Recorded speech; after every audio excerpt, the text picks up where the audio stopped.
My last, most recent book, this just came out in January. Rascally Rabbits is also for that series. And this has all, it's full of stories. And the first story, you notice that cute little rabbit on the cover. Okay, this was about naughty animals again, like the first one was. So if you turn it again,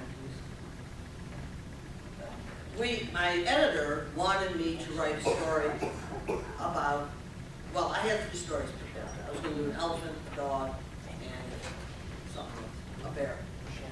And the photo editor said the photos that I found for the elephant was already dead, weren't good enough. They weren't high enough resolution to turn it into a book. So I had to come up with a whole new story, a long research and stuff. But they said, don't worry, we've got an idea for you. You can do rabbits.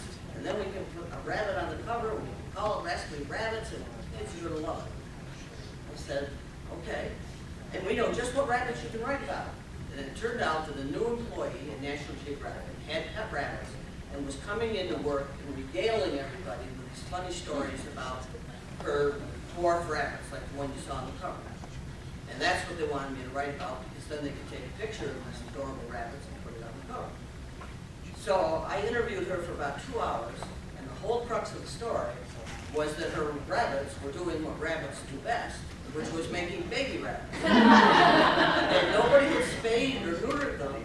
And if we're going to put out a book for 8-year-olds, we have to say that you should have your animals spayed, because who's going to take 20 or 30 baby rabbits? And that was the whole thing. How was I going to get 3 chapters out of sex with rabbits? So I finally said, I can't do this. There's no story here. And my editor said, but you've got to do it. We're committed now. You've got to do it. I said, but there's no story. So I interviewed the woman again. And finally, I got out of her that years before she had another rabbit. It was an ordinary brown cottontail rabbit. It wasn't particularly photogenic, and it was dead. But she had good pictures of it. And so I said, okay, how about I do, but it wasn't, that's rabbit had a story.